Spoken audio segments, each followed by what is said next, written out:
Let's journey from the first to the final farm on PV. Today on PCZ TV. PCZ TV. Palos Verdes. Most think of surfing, diving, luxury resorts, the Trump golf course. But farming? What?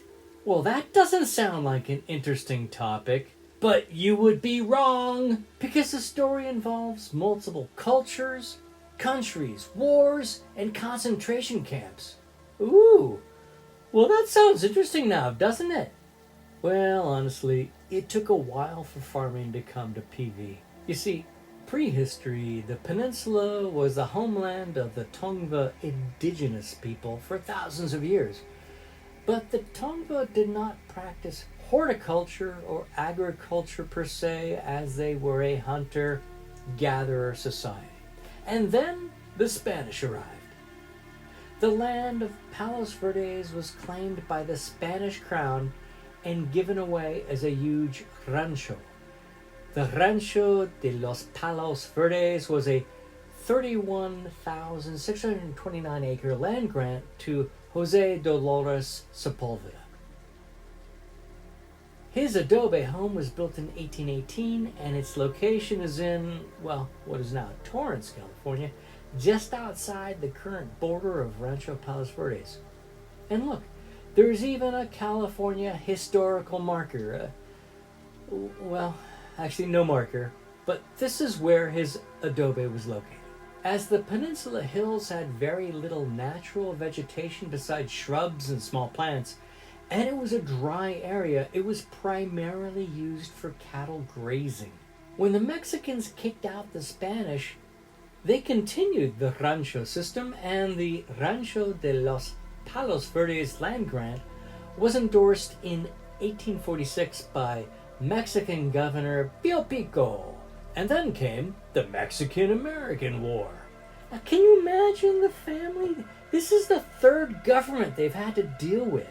While the Americans considered the various rancho claims, and many Spanish and Mexican land claims were rejected, however, the claim for Rancho de los Palos Verdes was filed with the Public Land Commission in 1852 and accepted, keeping the claim with Jose Loreto and Juan Capistrano Sepulveda. In 1882, much of Rancho Palos Verdes was sold to Jonathan Bixby, and ranching continued, but 2 years later he hired an Englishman by the name of Harry Phillips to be his ranch manager. And finally, we get to farming, because it was Phillips who built his first home near present-day City Hall in Rolling Hills that expanded the ranching operation into farming.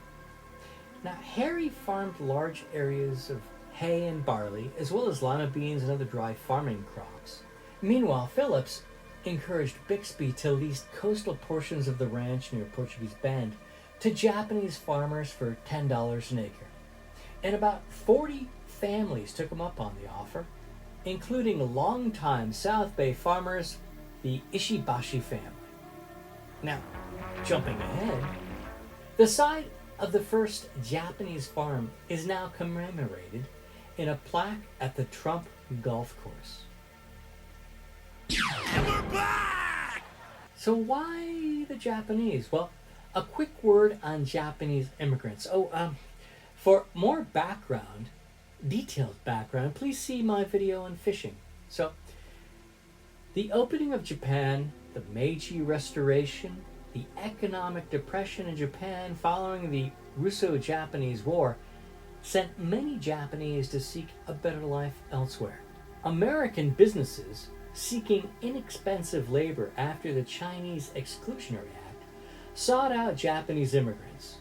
By 1909, 2/3 of California's Japanese population were working on farms. Now, initially, Japanese workers were hired as farm laborers, eventually moving into more permanent roles, and over time, Japanese farmers went from labor for hire to a contract system to the sharecrop system, and ultimately to the lease system, where they paid $10 an acre annually to the landlord. The Japanese Americans farmed approximately 2,000 coastal acres that stretched from Malaga Cove to Western Avenue. And one of the most successful and significant families to take advantage of the Bixby offer were the Ishibashis, a family from Okayama, Japan. Arriving in the U.S. in 1910, the Japanese-American family began farming on their 5-acre Portuguese Bend parcel and expanded from there. In 1913, Frank Vanderlip bought out the Bixbys and started development of the peninsula, but farming continued unabated. So what exactly was farmed in this dry environment? Well, the farmers employed dry farming techniques, and they grew peas, cucumbers, tomatoes, corns, melons, potatoes, garbanzos, strawberries, flowers, and avocados. And successfully too. By 1941, it is estimated by the Agricultural Commissioner of Los Angeles County that Japanese and Japanese Americans farmed 36,000 acres in LA County, accounting for 68% of the total cultivated land of the county. And it's also estimated that more than 200 Japanese American families farmed on the peninsula before the attack on Pearl Harbor. Then came World War II and hysteria about the Japanese. Early in 1942, Rolling Hills developer Mr. A.E. Hansen canceled the leases of the farmers in the area and evicted them.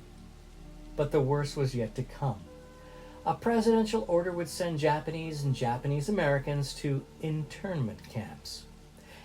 And for more information about President Franklin D. Roosevelt, Executive Order 9066, and the imprisonment of 120,000 or so Japanese Americans in internment camps, please see this video. The farm leases were taken over by Angelenos, and the farms, well, by April of that year, 20 Mexican families moved into homes previously occupied by the Japanese. But the Japanese-American connection to PV didn't die. During the war, at the internment camps, James Hatano met peninsula farmer James Ishibashi and learned of the farming opportunities in the South Bay. Seeds were planted.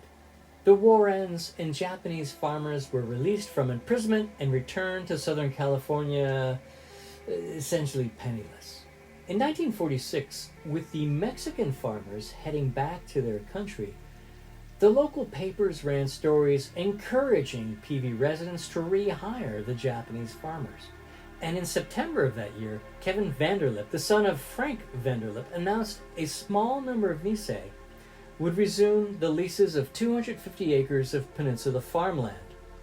The Ishibashis returned and the Hatanos arrived. So let's take a closer look at James Hatano and his farm. He was a Nisei, born to Issei parents in San Jose, California in February of 1927. Now, they were rounded up and sent to internment camps, and as mentioned earlier, Hatano met Ishibashi, and the former decided to follow the latter back to find farming opportunities in Palos Verdes. Hatano eventually found a plot in Palos Verdes owned by the U.S. Army, part of the former Long Point Reservation. He signed a lease in 1953 for 13 or so acres and installed limited irrigation made of steel pipe, otherwise largely relying on dry farming that we talked about earlier. He was obviously successful as he continued farming steadily and raising a family. But things were changing on the hill. More and more homes were being developed and more farms were closed to accommodate the need for houses. But still, James soldiered on. By the late 20th century, Hatano had diversified his offerings to include nopales cactus fruits because they were valued by the area's Mexican restaurants. His family, although helping with the farm, weren't destined to take over his work, so he hired Martin Martinez to be foreman on the farm. Now, one by one, the farms of PV were closed and displaced by houses. In 2015, James Hatano died, one day before his 88th birthday, and by this time, this was the last Japanese farm, indeed the last farm on the hill. And here's where the story gets a bit sticky. If you recall, he leased the land from the US government. Well, the government had some stipulations on use, which James, having signed the lease so long ago, was grandfathered in. But the question is now what to do with the farm, because his family weren't farmers. And while Martin Martinez assumed operational control of the farm upon James' passing, the lease is not in his name. So those new stipulation from the government, well, yeah, now they come into play. Okay, what a dilemma. So to preserve the legacy of the Hatano family and their farm, the city of Rancho Palos Verdes applied for historic designation to the California State Historical Resources Commission. I'm happy to say that the designation was granted. And this final farm shall remain in RPV. Although there is still some agriculture in RPV, and we'll talk about that in a future episode. So the first and the last. If you've been watching this far, I thank you. Bye.